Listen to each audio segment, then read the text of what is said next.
आप देख रहे हैं इंडिया न्यूज हिंदी। हमारी खबर दिखाती है असर। कानपुर के वजरिया थाना क्षेत्र में दंपति की चाकू से मारकर हत्या की गुस्ती पुलिस ने चंद घंटों में ही खोल दी। पिता ने अपने ही बहू बेटी की हत्या को अंजाम दिया था। निर्मम हत्या के पीछे आर्थिक तंगी से हो रहे कलह को बताया। पुलिस हिरासत में पिता ने अपना जुर्म कबूल किया है। जानकारी के अनुसार रामबाग इलाके के चाट का ठेला लगाने वाले शिवम तिवारी व उनकी पत्नी जूली के साथ रहता था। दंपति का शव आज कमरे में खून से लथपथ मिलने से सनसनी फैल गई। सूचना पर पहुंची police commissioner, joint commissioner, DCP पश्चिम समेत फॉरेंसिक टीम पहुंचे। आला अधिकारियों ने मौके पर जांच पड़ताल करते हुए साक्ष्य जुटाए। जहां पूछताछ के दौरान पिता दीप कुमार तिवारी ने हत्या का जुर्म स्वीकार कर लिया। पुलिस लाइन में ज्वाइंट पुलिस कमिश्नर आज़ाद प्रकाश तिवारी ने बताया कि दोहरे हत्याकांड में पिता ने अपने बहू बेटे की हत्या कर जुर्म कबूल कर लिया है। पूछताछ में अभियुक्त पिता ने बताया कि परिवार आर्थिक तंगी से परेशान चल रहा था। इससे अक्सर कलह होता है।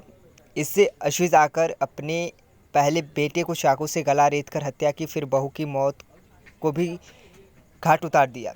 हत्या की वारदात के बाद वह हाथ धोकर आराम से निकल गया था।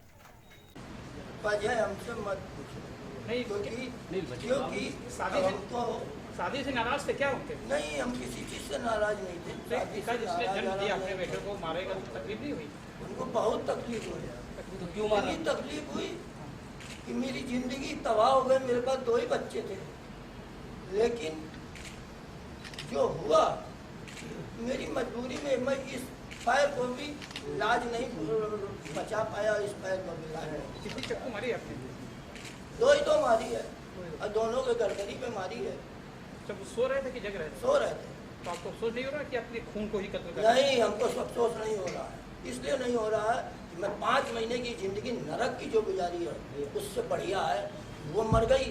अच्छा, वजह क्या रही है? इसी क्या वजह रही? वजह शादी मत से पूछिए, पूछ मैं रही थी अपने मुंह से नहीं बोलूंगा। आज सुबह बजरिया थाना क्षेत्र से एक सूचना आई जिसमें एक रेंटेड अकोमोडेशन में एक बिल्डिंग जिसमें 6 अलग अलग किराएदार रहते हैं, उसमें एक परिवार में पति और पत्नी दोनों मृत पाए गए हैं। ये सूचना पीआरबी पे उनके बगल के उनके निकटस्थ पड़ोसी ने दी और सूचना के साथ साथ पश्चिमी जोन की पूरी पुलिस, सभी वरिष्ठ अधिकारी, DCP zone, additional DCP zone, ACP Sisamau, SHO Sisamau वहां पहुंचे। पुलिस आयुक्त महोदय ने स्वयं मामले का संज्ञान लिया। पुलिस आयुक्त महोदय भी वहां पहुंचे, मैं स्वयं भी वहां था और हम लोगों ने प्लेस ऑफ ऑकरेंस को एग्जामिन किया। प्लेस ऑफ ऑकरेंस को एग्जामिन करने के बाद हमने पाया कि वहाँ पे एक टब जिसमें पानी भरा हुआ है उसमें हाथ धोए हुए हैं और साथ में हमने ये भी देखा कि जो डेड बॉडीज़ की पोजीशन है, जो घर की स्थिति है, जो अगल बगल के लोगों के बयान हैं, जो छत की स्थिति है और वहाँ पे चलने वाले कूलर, उससे निकलने वाले साउंड और उस साउंड के बीच में अगर कोई इंसिडेंट होता है तो कितना साउंड बाहर जा पाएगा, हमने सारी चीज़ों को माइन्यूटली ऑब्जर्व किया, एग्जामिन किया एंड घटना बहुत दुखद है। निस्संदेह ये मानवता को शर्मसार करने वाली घटना है।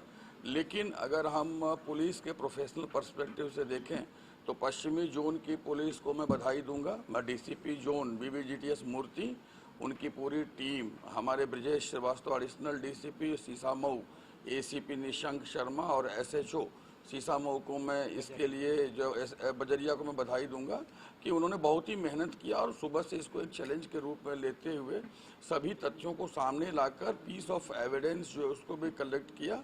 जो नाइफ इसमें यूज किया गया था वेपन, उसको भी जो है कलेक्ट किया और जितना भी प्रोफेशनल एक्ट होना चाहिए जैसे कि फिंगरप्रिंट को लेना और ब्लड स्टेन कलेक्ट करना, क्लॉथ्स कलेक्ट करना, फॉरेंसिक टीम के द्वारा पूरे प्लेस ऑफ ऑकरेंस को एग्जामिन कराना और साथ में सभी एविडेंसेस को प्रॉपरली सीज करना और उसको फर्दर एग्जामिनेशन के लिए आगे भेजना, एग्जामिनेशन करना, एक ओल्ड एजेड पर्सन का एग्जामिनेशन और without using of any sort of mental और physical force and opening entire fact in few hours. It's a very challenging work and I appreciate the work of DCP zone west and his entire team for wonderful performance.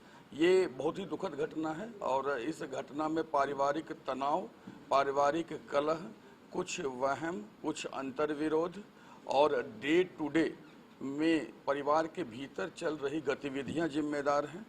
बहू, बेटे और पिता के बीच चल रहे तनाव जिम्मेदार हैं और इन तनावपूर्ण परिस्थितियों में जबकि इस व्यक्ति जिसने ये कबूला है और जिसके निशानदेही पे चाकू बरामद हुआ है, इस व्यक्ति के स्टेटमेंट से ही अगर हम देखें तो इनके दूसरे बेटे जो कि बड़े हैं और वो मेंटली सिक और इल भी हैं, तो ये पूरा का पूरा बड़ा दुखद प्रकरण है और इस पूरे प्रकरण में एक तरफ इनको जेल भेजा जाना है, दूसरी तरफ उस मेंटली सिक और इल पर्सन के फर्दर केयर एंड उसके जो देख रेख की जिम्मेदारी है उस पर भी विचार किया जाना है।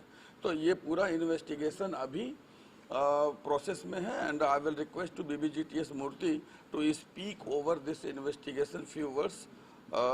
मूर्ति प्लीज। रीजन, इस घटना के पीछे का कारण परिवार के भीतर चल रहा अंतर्विरोध, गतिरोध, तनाव, वहम और एक दूसरे पे लगातार बना हुआ अविश्वास, आर्थिक समस्याएं और विभिन्न प्रकार की पारिवारिक समस्याएं हैं। दीप नारायण तिवारी इस पूरे प्रकरण में जो है अभी अरेस्ट किए गए हैं। वो मृतक के पिता हैं और मृतका के ससुर हैं। उनकी उम्र 53 वर्ष है, 73, उनकी उम्र 73 है, 73 वर्ष है और उनको गिरफ्तार किया गया है।